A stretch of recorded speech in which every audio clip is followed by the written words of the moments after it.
A welcome speech to the international students last month that I just was so impressed with.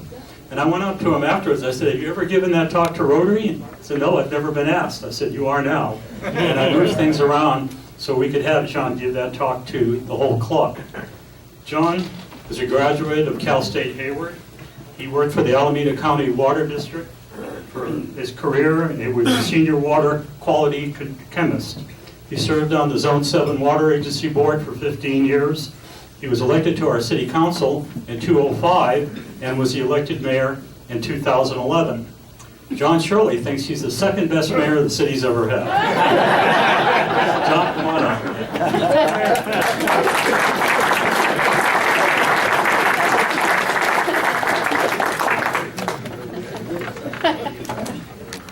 Now, is that John Shirley thought that he was the second best mayor? He's not saying. You know, when we were talking about the gazebo, it reminded me, I used to work for the Hayward Library. That was one of my first jobs. And they had a thing called the pamphlet file.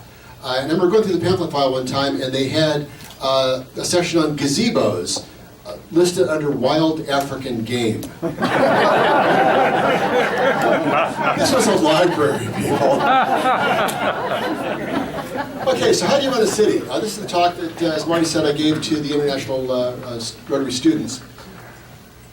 So, Livermore, we are a city of superlatives and contrasts. We are the state's oldest commercial wine growing region. We are the hub of innovative technologies. We are home to one of the world's fastest computers, and by 2017 we will again have the fastest computer in the world. We also have the world's fastest rodeo. Reason being is because we have more gates than anybody else, so the events happen in more rapid succession. We also have the world's most powerful laser. When that laser fires, there is more energy than is being used across the entire United States. Things of a beast. 192 40-centimeter square lasers. And we also have the world's longest continuously burning light bulb at 113 years.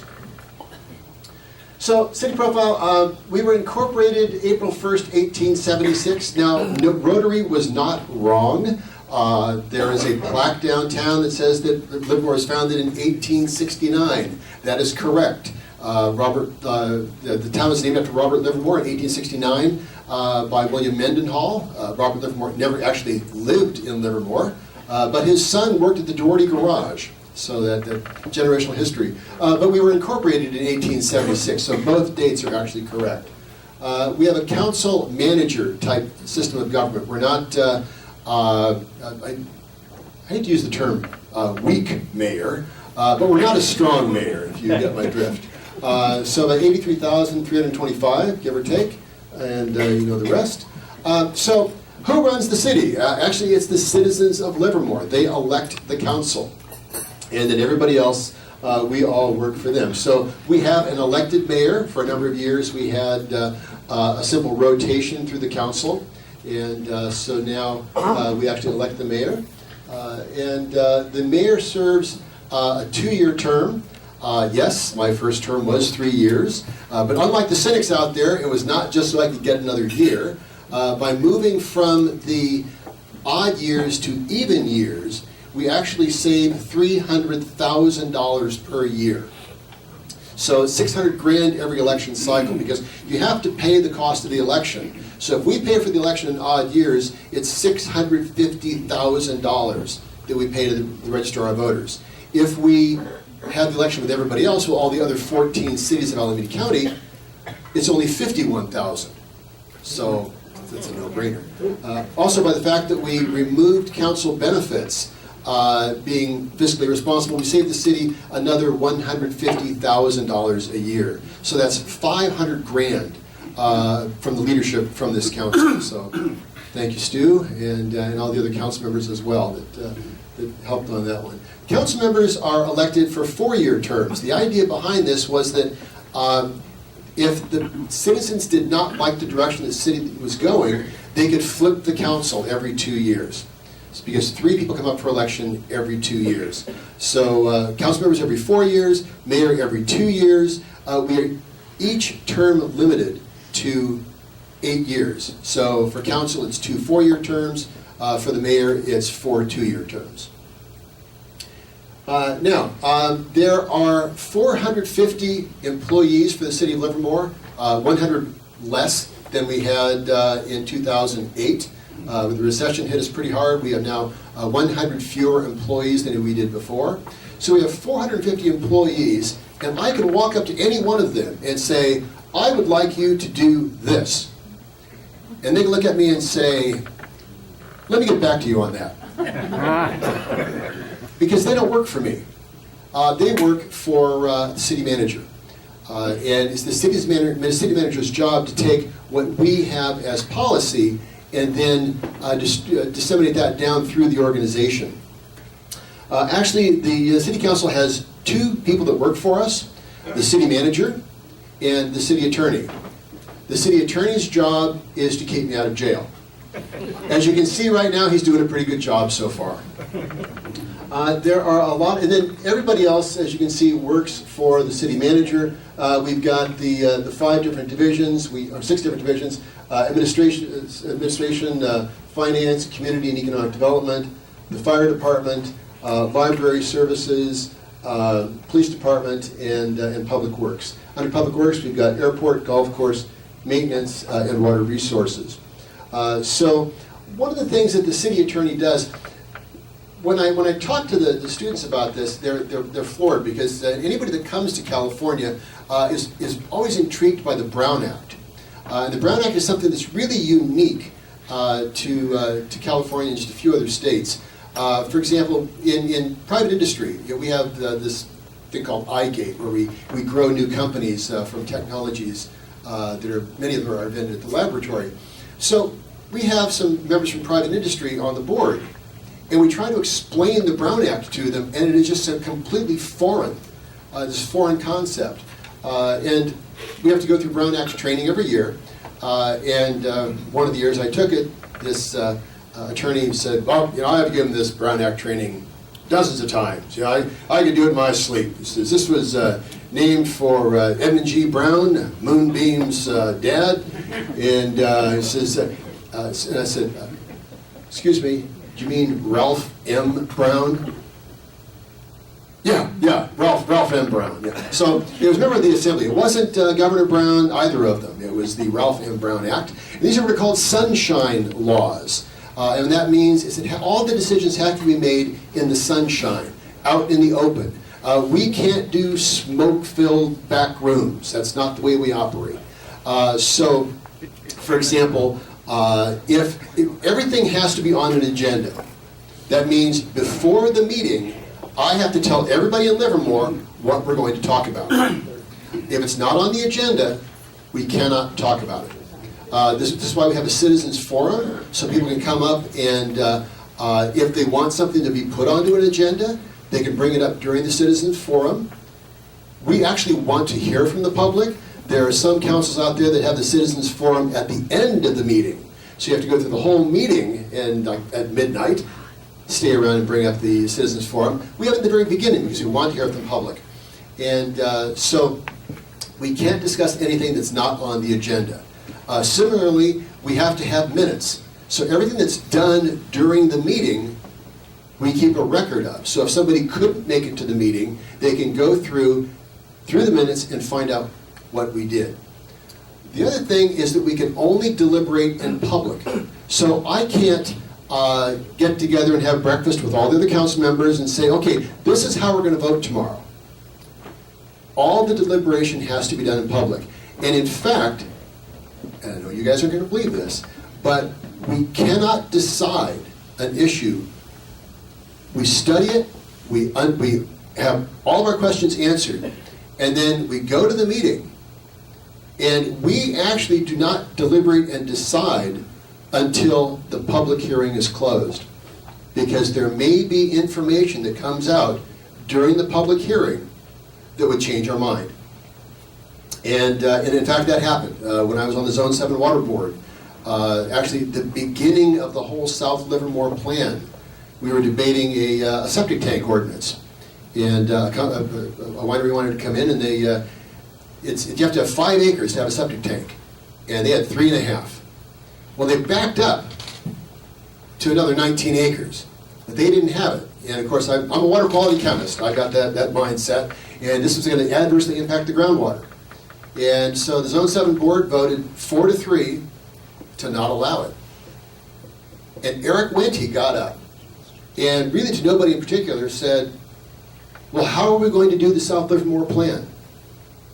And all of a sudden the light goes on over my head. You know, that's right. How are we going to do that?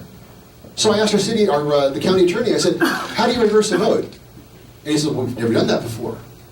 And I said, well, how do you do it? And he says, well, the prevailing side has to make the motion. I said, okay, I move that we accept the application. And that was the beginning of the whole South Livermore plan. And that's why we don't decide until after we have received the public comment, because sometimes it does change a decision. So that's what the city attorney does, is he makes sure that we abide by all those laws and rules. Now, another thing we cannot do, like I can't call Stu and talk about something to Stu and then have him call Bob and say, well, the mayor thinks this, and then have Bob call Steve and Steve call Lorene. It doesn't work that way, because that's a daisy chain. You can't do that. And I can't call Stu and Lorene and Steve, because that's a hub and spoke. It counts as either a hub and spoke or a series meeting. You can't do that. And you think, okay, that's fairly easy to remember. Bless you. Okay, how about emails? How about hitting reply all? Something as simple as hitting reply all. You can violate the Brown Act. And the teeth behind that, you can go to jail. Real simple. You violate the Brown Act, you go to jail.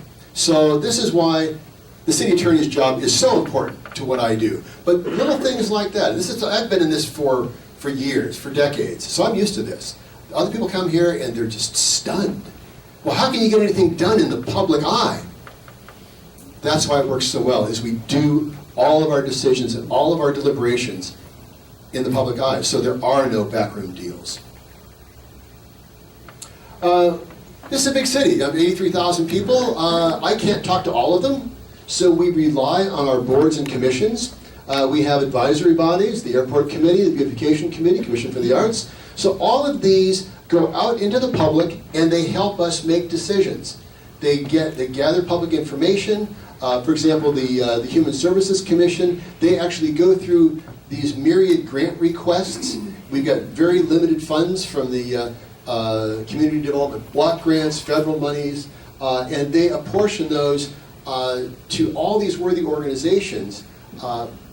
And it's amazing. I wouldn't have to do that, because there's such great need, but they do a tremendous job of delivering those funds. The Youth Advisory Commission, they go out to the schools and find out what youth need. They did a great program a few years ago. It was the Tri-Valley Youth Health Initiative, and they produced a pamphlet that had all the resources that were available in the Tri-Valley for youth.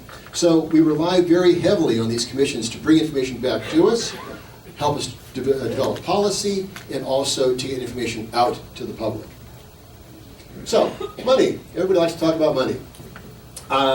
So the money comes from, we have permits and fees. One of the reasons we reduced the size of city government is nobody was building anything. So if they're not building anything, we're not getting any fees. So there's no reason to have planners and checkers because there's nothing being built. So currently we've got about $11.5 million in permits and fees, transfers, budget balance, intergovernmental, property taxes. The two biggest one, of course, are property taxes and sales taxes. During the recession, we had our sales tax drop 25%, sales tax dropped 10%.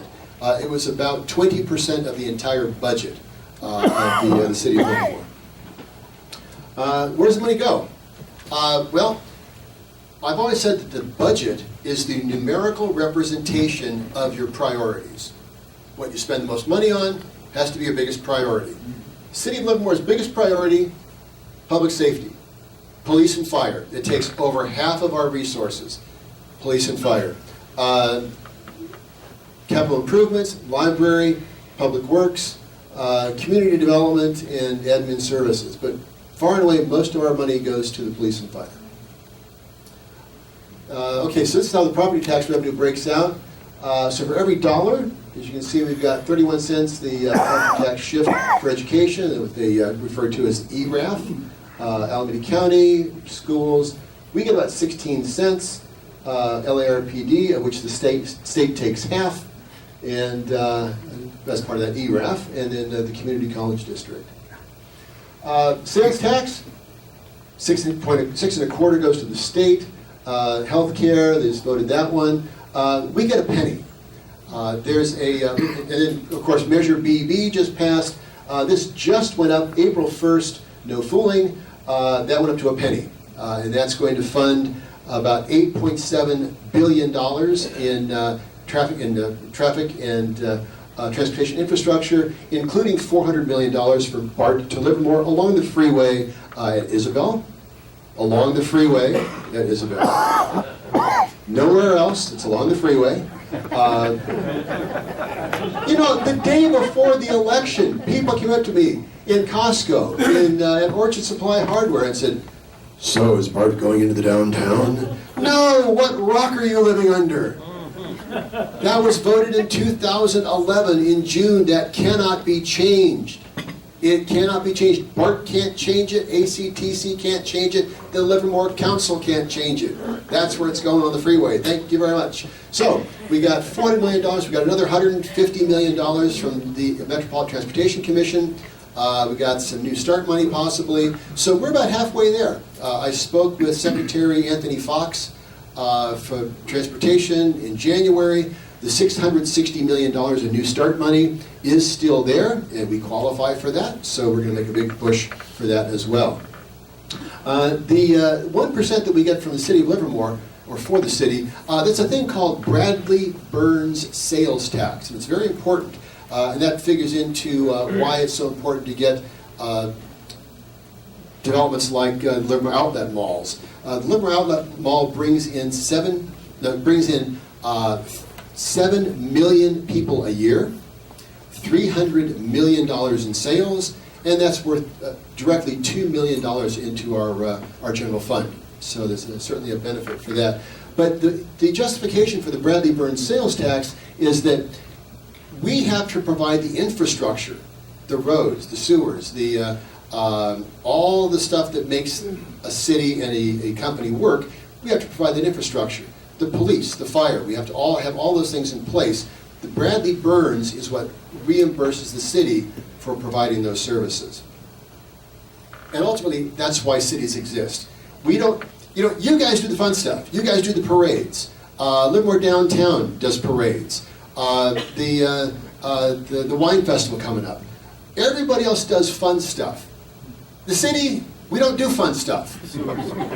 We do stuff like public works, we do sidewalks, we do streets, water, sewer, services. That's what the city does.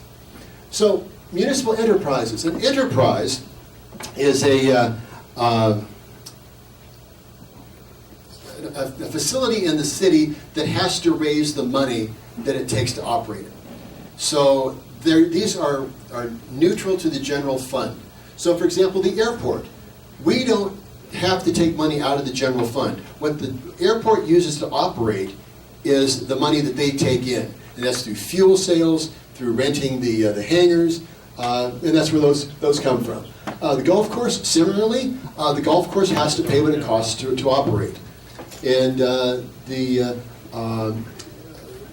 all of those, and that's one of the reasons why there was the hiccup at the Springtown Golf Course, is the Springtown Golf Course was losing about $400,000 a year. So we went to the community.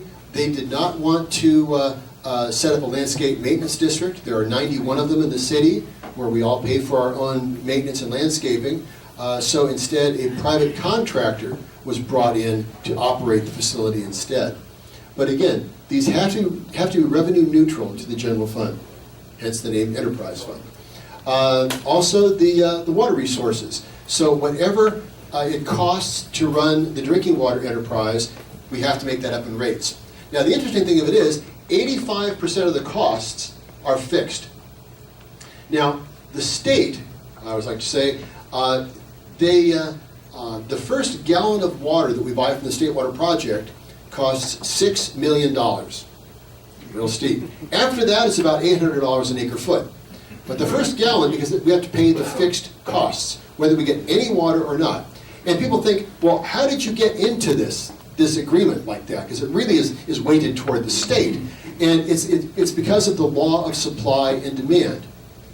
If you have all of the supply, you can demand whatever you want. And that's the state. They have all the supply, and they can demand whatever they want. So the new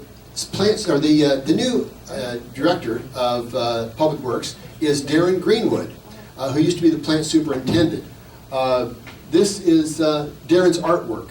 Darren, our Public Works director, painted this onto the side of the building. And this is kind of nice for me because I've kind of come full circle, because I used to work at the Hayward wastewater plant. I also trained as an oceanographer. I taught estuarine ecology. It was my first job out of college. And so worked at a wastewater plant, taught estuarine ecology, worked with whales, and actually I interviewed for a job. Have I told this story before? I interviewed for a job with the city of Livermore when I was working at the Hayward wastewater plant. And they offered me the job. And I said, well, I've been working here for a while, and I'd have to start at fourth step. And Bill Adams said to me, well, there's no way you're going to start you at top step. And I said, well, thank you very much. And I left, drove down to Alameda County Water District, interviewed with them, and got the job. Spent my career there, came back, and now I'm working for less than I turned down 32 years ago. So the cool thing about this building is that we were recognized. How many times have you heard the term award-winning water reclamation plant? You don't hear that very often. Well, this was recognized by the National Farallones Marine Sanctuary Award for Environmental Stewardship. Because that's a big fancy title for what this does is it shows that plant, what we do in that plant directly impacts what happens in the ocean. Because the water that goes out of that plant goes into the lava pipeline, into the EBDA pipeline, ultimately into the discharge that goes out to the ocean. So what we do in our plant directly impacts the ocean, and this is nationally recognized. Very cool stuff. So we got a drought on, you might have heard. Well, I was up in Sacramento yesterday hanging out with Governor Brown. And as you can tell, I'm telling him how we did it in Livermore. Livermore is the poster child for conservation of water in the state of California. We conserved 30%.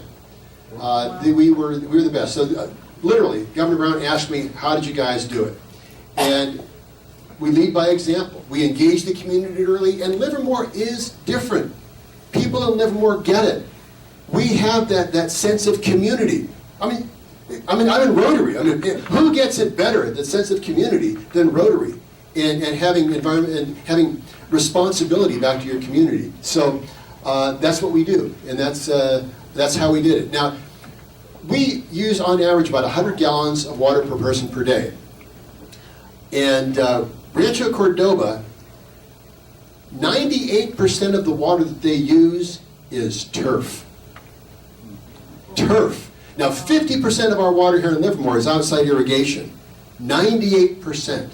Coachella Valley, they use 454 gallons of water a day per person. Yeah. And they're thinking, how are we going to cut 30%? Well, you better. $10,000 a day, that's a biggie. So we have to conserve as a community. We're not going to come after the individuals. We've got to do it as a community. And you know what? We did it last year. We were better than anybody else in the state, and we're going to do it again this year. The reason I put this, I think you saw this slide during Youth and Government Day.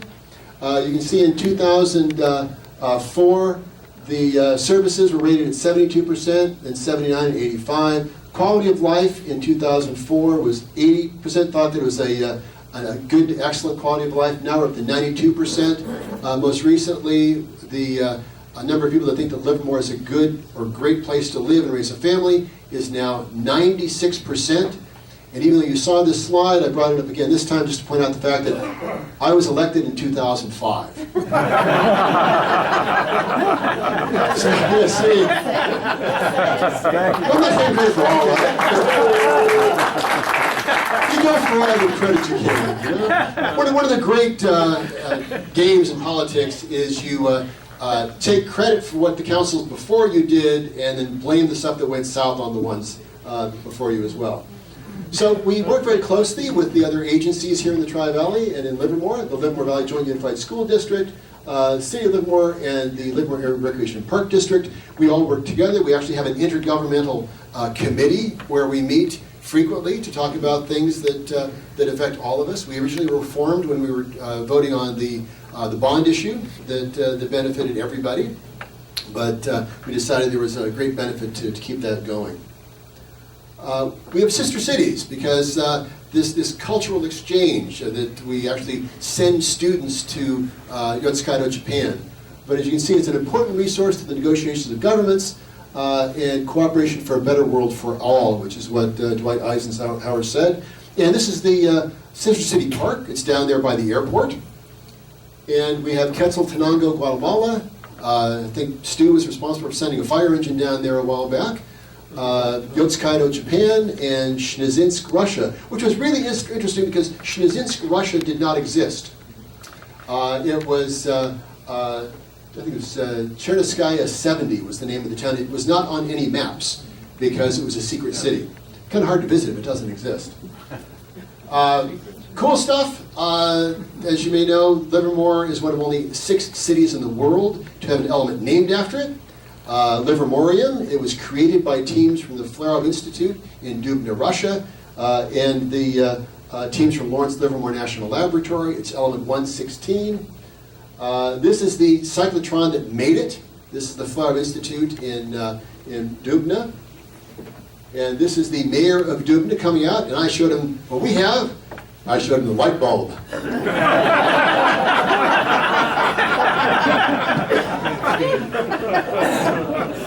So we took, remember, it's element 116, Providence, the little park just north of Pete's Coffee, happens to be 116 Livermore Avenue.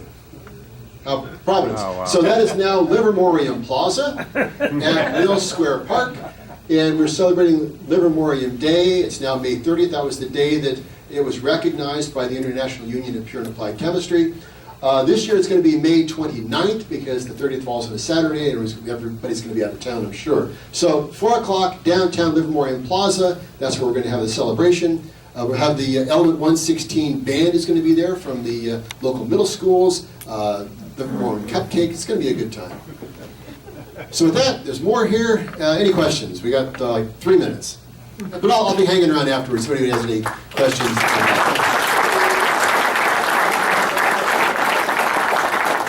Yeah, surely. Do the members of the commissions and the committees that advise you have to abide by the Brown Act? Yes, they do. Yeah. Yes.